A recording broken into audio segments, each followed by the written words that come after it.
Assalamualaikum warahmatullahi wabarakatuh. Hai, perkenalkan nama saya Ismi Amalia Bakri dengan NIM 0122001. Kali ini saya akan merefleksi materi pembelajaran dari mata kuliah Antropologi saja definisi antropologi hukum.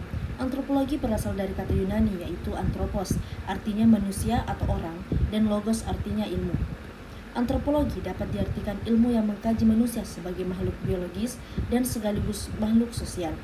Antropologi hukum sebagai ilmu secara empiris mengkaji perilaku manusia dan segala aspeknya dalam kaitannya dengan norma hukum tertulis dan tidak tertulis. Adapun salah satu definisi antropologi hukum menurut para ahli seperti William Nixon. Menurut William Nixon pada tahun 1998, antropologi hukum adalah bidang penelitian yang mencoba menjelaskan tatanan dalam masyarakat. Hukum dipandang sebagai bagian penting dari kebudayaan. Dalam antropologi hukum, hukum dianggap sebagai bagian dari budaya karena dibentuk, ditentukan, dan ditegakkan untuk memenuhi kebutuhan anggota masyarakat. Adapun fungsi dan tujuan antropologi hukum, penelitian ilmiah di bidang ini adalah hasil dari perbedaan yang mendalam antara hukum saat ini dan aspek teoritis hukum. Dalam pengertian ini, antropologi adalah disiplin pada dua tingkatan.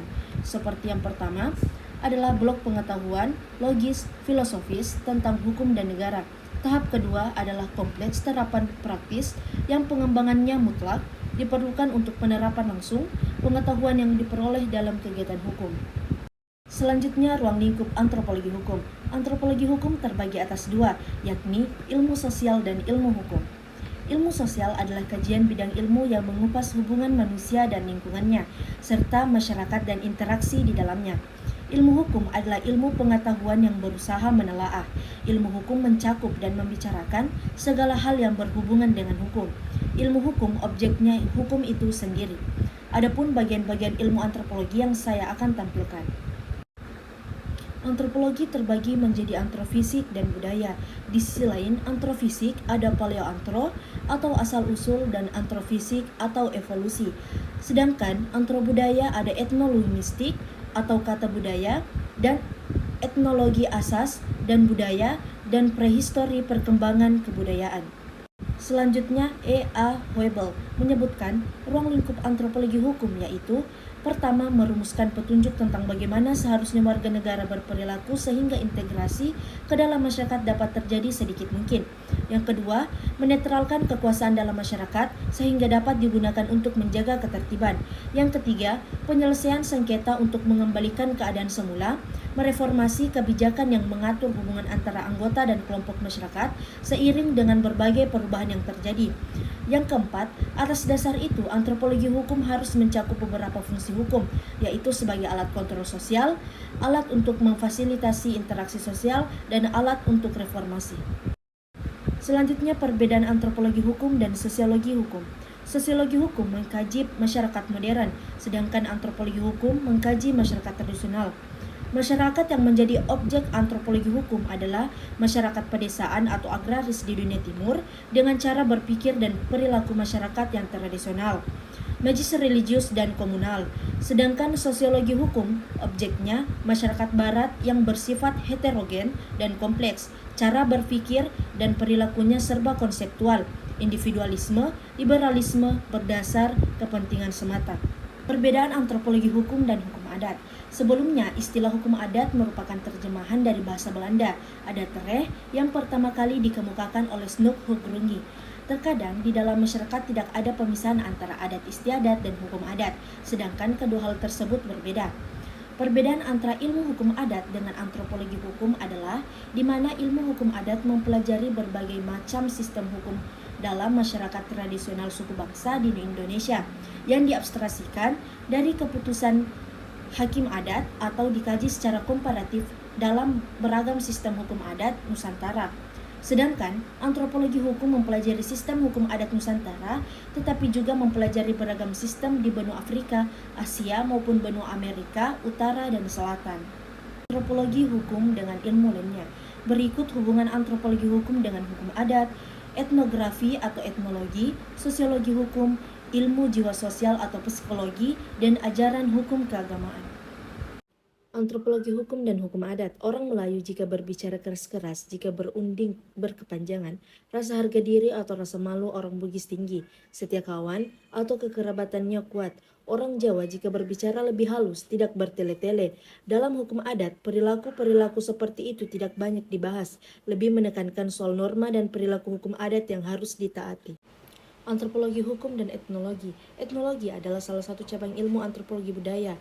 Bahasa utamanya mengenai asas kemanusiaan dalam kebudayaan berbagai suku bangsa. Informasi diperoleh melalui pencatatan secara rinci terhadap suatu kebudayaan di masa lalu dan masa kini. Lingkup utamanya adalah penyebab perbedaan pola pikir dan pola perilaku individu dalam suatu kebudayaan. Jika dikhususkan dalam perspektif hukum, maka ilmu ini menjadi etnologi hukum atau disebut dengan antropologi hukum. Antropologi hukum dan sosiologi. Jika yang dipelajari memusatkan perhatian pada hukum sebagai gejala dalam kehidupan masyarakat atau ekonomi, sosial, dan lainnya, dengan kaidah hukum dan asas-asas hukum yang berlaku dalam masyarakat, bagaimana fungsi hukum dalam kenyataannya, apakah kaidah hukum itu berlaku secara nyata, maka ruang lingkup batas tersebut ia disebut sosiologi hukum. Antropologi hukum dan psikologi sosial. Ilmu psikologi sosial atau ilmu jiwa masyarakat mempelajari perilaku manusia sebagai makhluk sosial atau masyarakat. Bagaimana perilaku seseorang dalam masyarakat, pengaruh individu atas masyarakat, peranan seorang pemimpin atas suatu organisasi, dan lain sebagainya. Titik perhatiannya pada bagaimana pergaulan antara orang yang satu dengan orang yang lain, antara individu dan masyarakat, bagaimana sikap perilaku dan watak pembawaannya dalam melakukan kegiatan sosial, budaya, ekonomi, politik, dan hukum.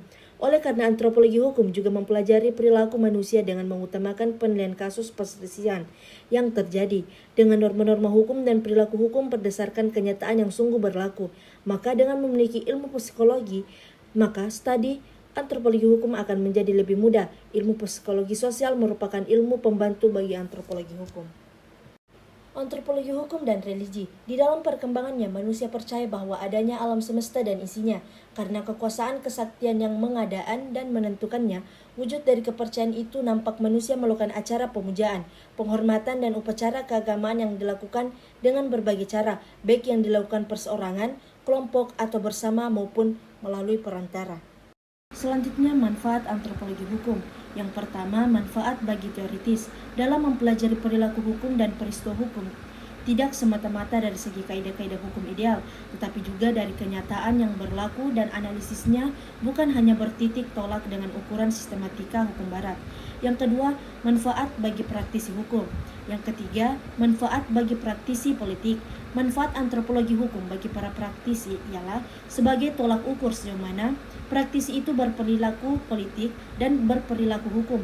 Misalnya, dilihat dari pengertian ilmu politik bagi para pejabat pemerintahan, bagi para pemegang kekuasaan, bagi para pengambil keputusan, bagi para pembuat kebijaksanaan, bagi suatu pembagian atau alokasi. Yang terakhir, manfaat bagi pergaulan masyarakat. Antropologi hukum akan dapat memberikan sumbangan pemikiran tentang suatu golongan masyarakat, misalnya dengan menerangkan tentang susunan masyarakat hukum adat dan adat istiadatnya, sifat watak perilaku orang-orangnya, cara berkenalan, cara berbicara, cara berunding, dan cara menyelesaikan perselisihannya dengan yang lain. Selanjutnya, budaya hukum dan tipe budaya hukum. Selanjutnya saya akan tampilkan bagian dari tipe budaya hukum. Budaya hukum adalah tanggapan umum yang sama dari masyarakat tertentu terhadap gejala-gejala umum. Tanggapan itu merupakan kesatuan pandangan terhadap nilai-nilai dan perilaku hukum. Jadi, suatu budaya hukum menunjukkan tentang pola perilaku individu sebagai anggota masyarakat yang menggambarkan orientasi yang sama terhadap kehidupan hukum yang dihayati masyarakat. Yang pertama ada budaya parokial atau parochial culture. Cara berpikir masyarakatnya masih terbatas. Tanggapannya terhadap hukum hanya terbatas pada lingkungannya sendiri. Pemimpinnya bertindak serbaguna. Ia sebagai kepala suku sekaligus sebagai kepala adat atau agama. Ia bertindak sebagai polisi, jaksa hingga hakim yang memutus perselisihan warga adatnya. Yang kedua yaitu ada budaya subjek atau subjek kultur. Cara berpikir masyarakatnya sedikit berkembang, telah timbul kesadaran hukum yang umum. Masyarakatnya belum terlibat secara aktif dalam pelaksanaan hukum karena pengetahuan, pengalaman, dan pergaulan masih terbatas. Yang ketiga ada budaya partisipan. Budaya partisipisan, cara berpikir dan perilaku masyarakatnya berbeda-beda. Sebagian masih berbudaya takluk atau subjek, namun sudah banyak yang merasa berhak dan berkewajiban berperan serta. Setiap orang sudah merasa mempunyai kedudukan, hak dan kewajiban yang sama dalam hukum dan pemerintahan, baik yang menyangkut kepentingan hukum, keluarga maupun pribadinya. Baik, itulah tadi refleksi pembelajaran dari mata kuliah Antropologi Hukum. Lebih dan kurangnya mohon dimaafkan. Wabillahi taufiq wal hidayah. Wassalamualaikum warahmatullahi wabarakatuh.